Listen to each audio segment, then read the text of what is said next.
Ассаламу алейкум, кыргыз элим. Мен Алтынбек Маматасанович, Москва обласындагы Өзгөн коомунун төрагасы. Бул жерде Москва обласындагы Өзгөн коомунун жалпы жааматы, орун басарлары, жаштар комитети, аксакалдар, аялдар комитети болуп, Кыргызстанда болуп аткан кемпирабад маселеси боюнча биздин Кыргыз Республикасынын президенти Садыр Нуркожоевичке кайрылуу жасоону туура көрдүк. Азыркы сөз Өзгөн коомунун орун басары Чыңгыз. Assalamu alaikum. Урматтуу кыргыз элим, урматтуу биздин ажообуз Садыр Нуркожоевич, биздин элдин, Өзгөн элинин жана кыргыз элибиздин көйгөйү болгон бул кемпирабад маселеси аябай оорчундуу болуп атат. Буну биздин элдерге жаман таасири тийиши мүмкүн. Кемпирабадты кокустан бере турган болсок, көп стратегически важный жерлерибиз кетиши мүмкүн. Ошондой эле биздин канча деген ошол 5 айыл өкмөт болгон болсо, 5 айыл өкмөттө канча деген жумушчуга жумуш орундары жок калат. Элибиз күрүч эге албай калат. Өзгөн күрүчү 50% азаят. Ошондой эле биздин элдин талап ошо 90% кемпирабадтын кыргыздын жери, суусу жана абасы өзүндө калыш керек. Ошондой эле биздин платина 15% бизге көнгөн экен. Ошо платина дагы ордунда калыш керек. Элди дүрбөлөңгө салганды токтотсок туура болот, урматтуу биздин өлкө башчыбыз. Рахмат. Мен Жантөреев Мухтар, Москвадагы Өзгөн коомунун аксакалдар кеңешинин мүчөсү. Мен дагы ушул көйгөйдү оор жүрөгүмдүн төрүндө кабыл алдым. Бул чынында кемпирабад кыргыздын жери. Биз ошол жерде төрөлүп өскөнбүз. Ошол жерде жашап атабыз азыр ушул күндө. Мына көйгөйлүү эки ача ойлор элди ушу түйшөлткөн. Бул нерсенин бардыгын биздин өкмөт башчыбыз тууру баалап, элдин көйгөйүн туура түшүнүп, оң тарабына чечилип, кемпирабадтын жери бизге калат деген ошо үмүттөбүз. Кемпирабад жери биздин жер бойдон калсын. Биздин талабыбыз ошондой аксакалдардын. Чоң рахмат. Саламатсыздарбы, урматтуу мекендештер.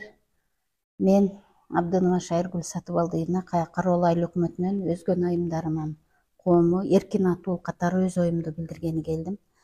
Бизге ата бабалардан калган ушул жерлер мурас болуп, биз дагы ушул жерлерди бала чакаларыбызга өткөрүп беришибиз керек. Унчукпай отуруп алганда эртең балдарыбыздын алдында эмне деп жооп беребиз. Ошондуктан кемпирабад өзүбүздүн элибизде калсын. Урматтуу бийлик өкүлдөрү, урматтуу жогорку тараптагылар, ушул маселени туура биздин элибиздин пайдасына чечип бериңиздер. Саламатсыздарбы, кыргыз элим. Мен бийлик башында турган төбөлдөргө кайрылат элем.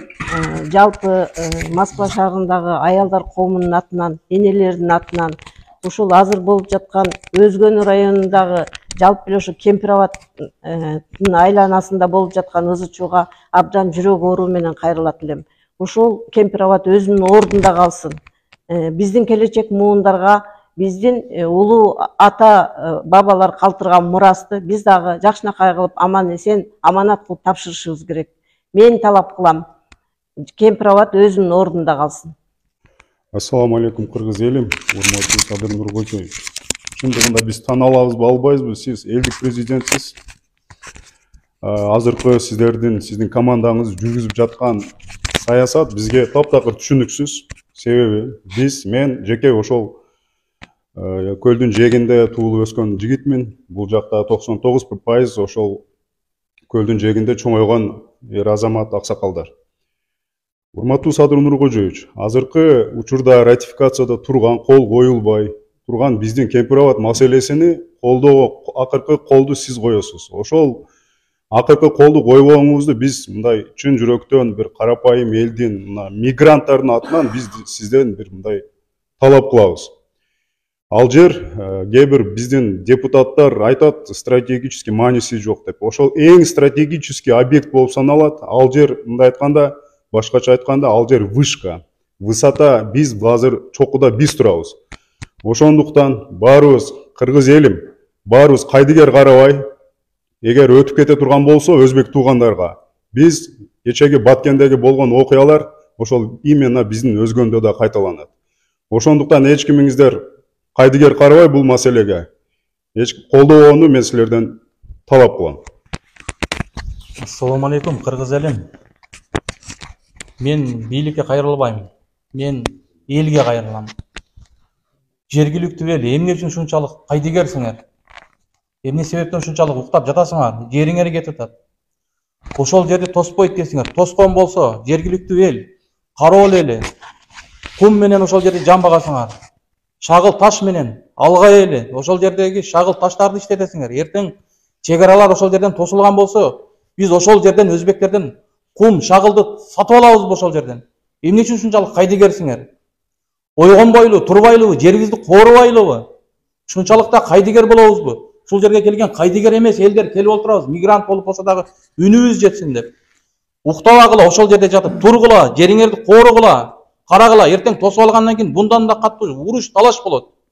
Ошон үчүн менин кайрылуум эл, ойгонгула жергиликтүү элдер, тургула. Кемпир абад калсынбы? Калсын. Кемпир абад калсынбы? Калсын. Кемпир абад калсынбы? Калсын. Assalamu alaikum.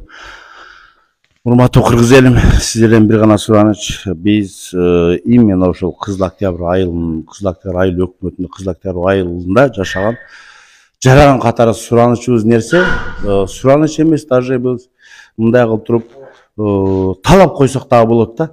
Бул өмүр бою биздин жерибиз болгон. Кызыл Октябрь айыл өкмөтүндө Кыргызстандын жери болгон.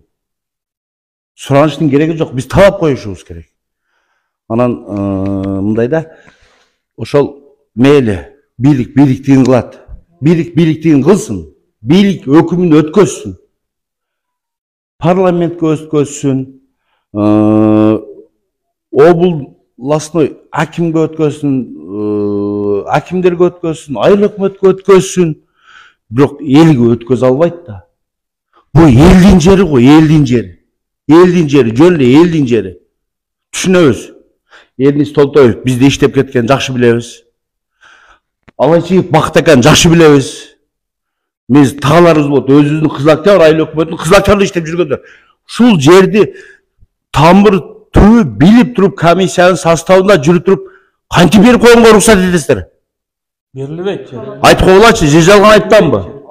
Туурабы, туура эмеспи? Туурабы? Ошол жерде чай ичти. Үй бүлөсүн бакты, бала чакасын бакты го. Кантип ушул жерден чай ичип, нан жеп жүргөн жерини бирөөгө берип коет. 15% деп сиз айтып атасыз, 15% болбойт. Платинанын 15 эмес, 50 болсо да болбойт. Капа болбойсуздар. Бул Кыргыздын жери болгон. Кече биздин бир экөөбүз сүйлөп койду эле, артынан кайра башкача сөз сүйлөдү, сөз көп кетти. Бирок токтоткан нерсенин кереги жок. Биз Кызыл Октябрда именно чыккан адамдардын гана жаны күйүп атат. Неге алга чыкпайт? Неге уя албайсыздар? Капа болбойсуздар? Жок, неге чыкпайсыздар? Ал бир эле мага эмес, бүт Кыргызстан боюнча кетип атпайбы? Эртең Кара Суу районунун Кыдырша, Сабай айыл өкмөтүндө 37 депутат биз каршыбыз деп кол көтөрдү. Сабай айыл өкмөтүндө. Биздин Кызыл Октябрда болгон 17-16бы? 21. Алар бар жогу макул болду. Бирок эртең Кыдырша айыл өкмөтүн угуп туруңуздар. Кыдырша айыл өкмөтүнүн, Сабай айыл өкмөтүндө. Кыдырша, Сабай, Сабай 1, Кеңсай, ошол айылдары бүт бардыгы ошол суудан ичет, Сабай аркан ичет. Эртең ушул айылдар сатып алып сууну ичпейт деп ким гарантия берет? Ким берет гарантия? Өзүбүздүн суубузду өзүбүз сатып алабыз кайра. Эртең ушу көзүңөрдү ачкыла. Тургула кыргызым, тургула, жөн эле айттым, тургула. Биз мисалы мага эч нерсенин кереги жок. Мен жөнөкөй эле. Жөнөкөй мигрант катары айттым да. Өзүмдү мигрант катары жөн эле айтып атам. Эмне кереги бар? Биздин талап жөн эле мындагыла сөздү бурубагыла онтип бөлбөгүлө, биздики жөн эле. Как раньше было, так пускай остается. Кыргызстандын границасында кала берсин. Биз шалыбызды айдайлы, ошол баягы кечүүнү, алгадан өткөн сайды, сууну кечели, малыбызды айдайлы, шалыбызды эгели, жөн эле жүрөлү. Ал талашсыз жерди ортого тыкпагыла сиздерден сураныч. Анан сиздерден бир гана сураныч, эч качан саясатты ортого тыкпагыла. Бул жерде Адакам Мадымаров, бүтүн Кыргызстан, тиги бу кереги жок. Саясат жок бул жерде. Бир гана нерсе, биздин жерибизди ордуна коюп койгула болду, башкага тийбегиле. Башка сөзүбүз жок.